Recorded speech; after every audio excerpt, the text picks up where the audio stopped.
Ready for the dictation? Start.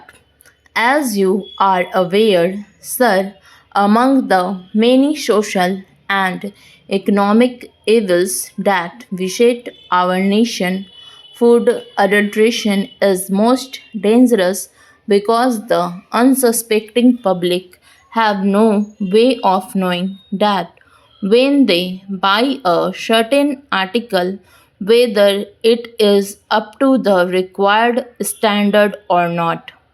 A great deal of quick money has been made by unscrupulous antisocial elements by adulterating food stuffs.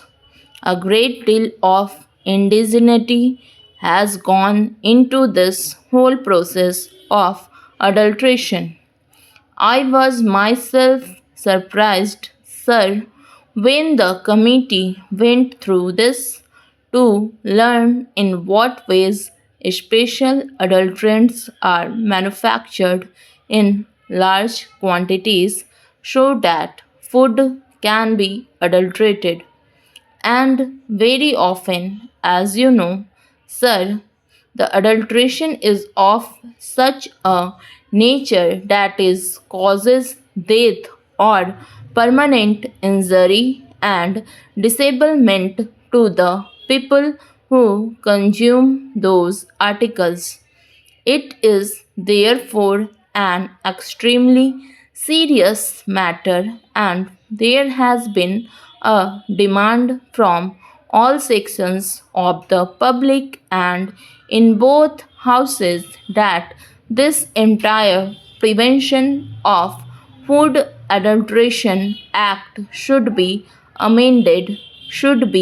made more effective, and that there should be strong and effective action against these antisocial elements.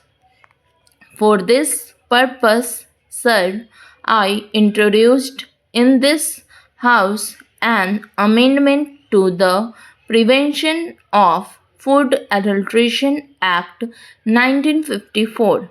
This act was passed 45 years ago by Parliament. The experience of its administration, I must admit, sir, has not been very impressive so far, both because the act itself had loopholes and also, I must admit, because our administrative machinery, particularly in the states, was not really as effective as it should be. Therefore, I introduced this amendment in the Rajya Sabha on August 12. At that time, there was a demand from all sections of this House as well as the members of Parliament from the Lok Sabha and the general public that in view of the very important nature of the legislation, it should be referred to a joint select committee. So, in response to that, it was referred to a joint select committee. It had 33 sittings and presented its report. It looked into almost 250 memoranda and discussed this matter for a considerable period of time, about a year, and I would like to express my gratitude particularly to my honorable friend for his wise and mature guidance of the work of the committee, from which we benefited very greatly and we took keen interest in the matter. The bill that has now emerged is definitely a great improvement upon the bill that we had originally introduced. Sir, the basic effort in this bill has been threefold. Firstly, to safeguard the interest of the consumers, because, as I said It is the unsuspecting consumer, and particularly women and children and weaker sections of the society, who are the main victims of this evil. Secondly, it is to prevent undue harassment to the trader, whether it is the producer, the wholesaler, or the retailer. Whereas we should certainly keep a very strict watch upon them, there should not be any cause for undue harassment. And thirdly, the act should be capable of effective implementation, because there was a general feeling among the members of the committee that implementation had been lacking. These were the three major principles that were kept in mind by the committee in its deliberations. Sir, with your permission, I will very briefly put before the Honorable House some of the salient features of the bill that I have now presented.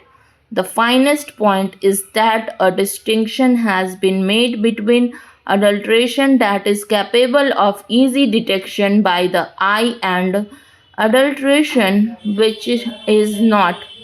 In other words, if something is adulterated and is visible, at least the consumer has the opportunity to take necessary precautions. But if it is processed and cooked, then there is no way which the consumer can know whether it is adulterated or not until he has reaped the ill effect of adulteration. Therefore, we have redefined primary food, and we have now, for the first time, introduced a graded system of punishment, a graded system of penalties. On the one hand, we have exempted altogether, as a result of a lot of evidence that was brought before us, primary food, which is substandard due to purely natural causes in which there is no human agency, and which is primary food, in other words, which is easily visible. In such cases, there is no penalty and it has been taken out of the act. At the other end, for deliberate adulteration which can cause death or grievous injury, we have brought in punishments up to life imprisonment. So, what we have done is this: we have these five categories. Primary, food adulterated due to purely natural causes is exempt. Then there is injurious and non injurious adulteration.